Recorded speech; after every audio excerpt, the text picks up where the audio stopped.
Welcome back to Les Schwab Tire Center's Outdoor GPS, presented by Fisherman's Marine and Outdoor. Welcome back, everyone. Now, we got a question on our Facebook page here recently, oddly enough, about the Deschutes. So let's go ahead and show the question. This is from Sean.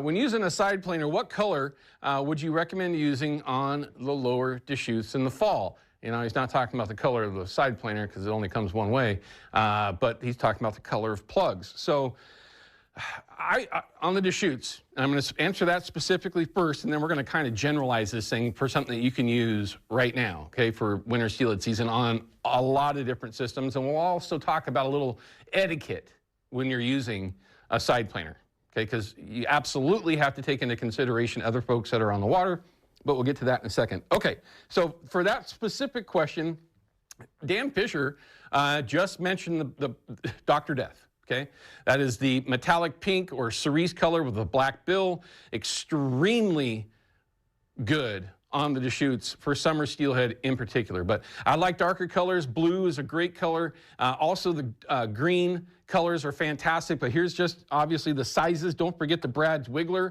in this exact color, which is that cerise color with a little bit of a purple back on it. A little bit darker, something that just gives contrast.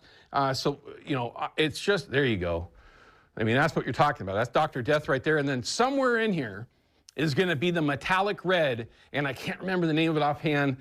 Ryan will find it. Now, right now, everyone, we're looking through the Maxima Tech Cam, and one of the things that I would say, other than color, Sean, which I would just again say darker, right? You don't have to go crazy. You're not going to want the bright oranges. Not that that wouldn't work, okay? But those fish in the summertime typically are looking for something a little bit different, more metallic-y, darker, more profile. That's a great one right there, the metallic red with a little black back on it. In the 3.5, the 3.0, the Brad's Wiggler in the standard size, you can't really beat that setup, okay? Now, I think where it gets more important is your rigging, okay, and how you actually deploy that side planer. Here's a quick photo, stock photo of a side planer rigged up correctly, and it's super important that you rig it in a way that is going to be fishy, right? You're going to want to set that thing up so you got at least 40 feet of line behind it, right? And this is where you got to practice. You can go back to that photo.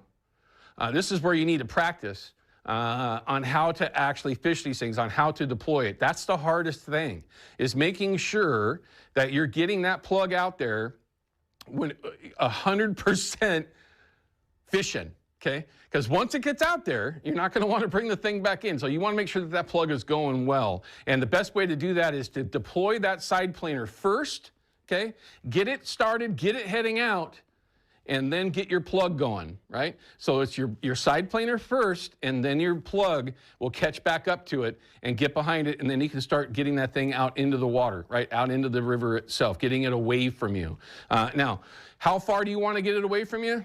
It really depends on where you're fishing and the rod that you're using, okay? You got to have you're not going to want to use your typical little, you know, a 6 to 12 pound rod. You want something with a little bit of meat to it, because those side planers, they put a lot of pressure on the rod, and when you're holding it, it can get, you know, it can wear on you after a while. So make sure you got a heavy enough rod and reel setup that'll actually let you do that, right? So rod and reel combo is important. Now, let's talk about the etiquette part, okay? Side planers are extremely effective, and they have been since the 80s, for crying out loud. That particular side planer that I just showed you, good luck on finding one. They don't make them anymore.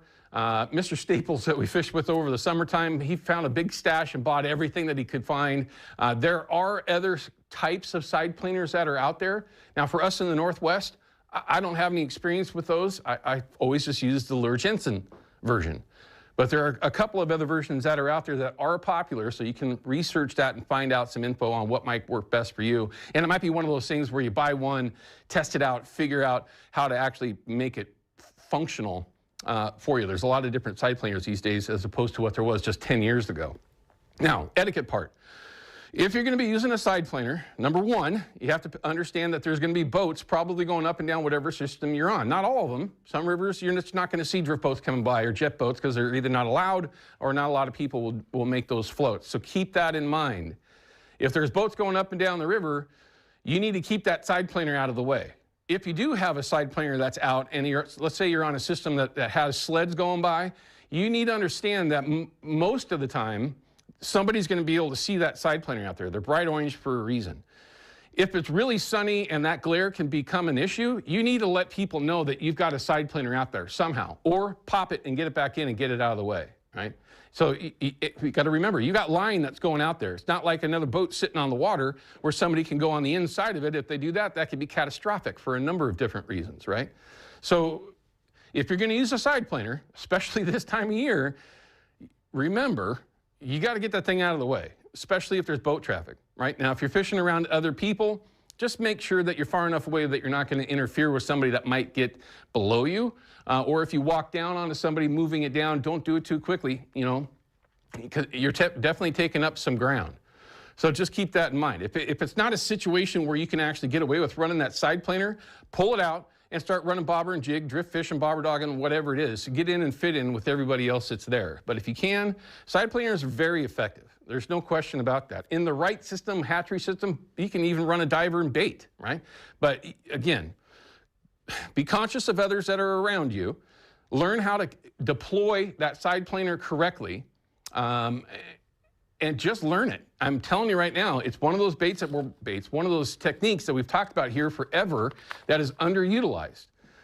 I think a lot of that's intimidation, and a lot of that is also hard to find, some of those side planers, but there are other options that are out there. All right, we're going to cut to a quick break. When we come back, I'm going to have Austin Mosier from Austin's Northwest Adventures. We're going to talk about one of the most interesting fisheries that we have here in the Northwest, and we've had a chance to talk to them about this for years, but if we didn't, just imagine how many, I couldn't even tell you how many folks would be like, what's going on? We want to hear what's going on with the triploids. We'll have that in just a couple minutes. Outdoor GPS is brought to you by Yakima Bait, steeped in tradition, innovation, and fishing success. And by Procure Bait Sense, ruthlessly effective.